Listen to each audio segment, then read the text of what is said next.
Hello, and welcome to Gospel Gleanings for this Sunday, October the 12th, 2025.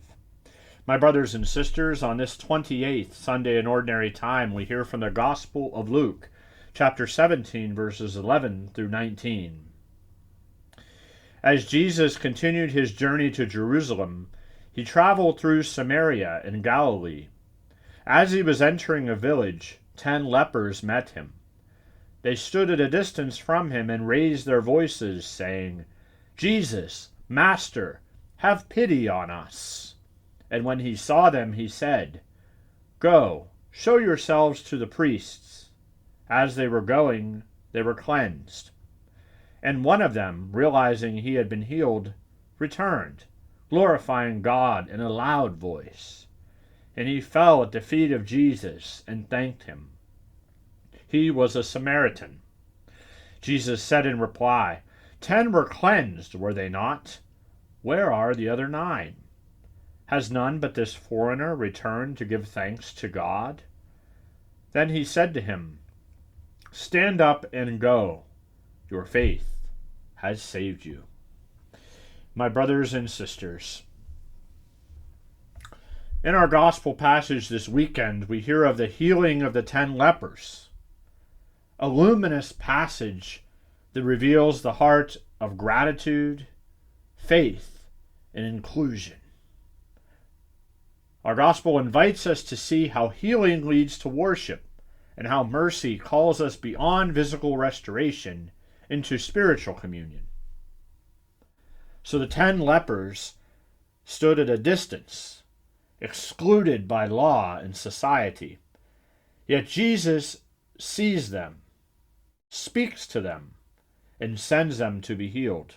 This reminds us, my friends, that God's mercy reaches us even when we feel far off, physically, emotionally, or spiritually. Christ doesn't wait for us to be perfect. Rather, he meets us in our need. Only one leper returns to give thanks, and he is a Samaritan, a foreigner. Jesus marvels, "Where are the other 9? This isn't just disappointment, my friends, it's spiritual insight. Gratitude is not just politeness. It's a recognition of grace, a turning of the heart toward God. The Samaritan doesn't just receive healing, he receives the gift of salvation. This shows us that gratitude opens the door to deeper relationship. It transforms a gift into communion.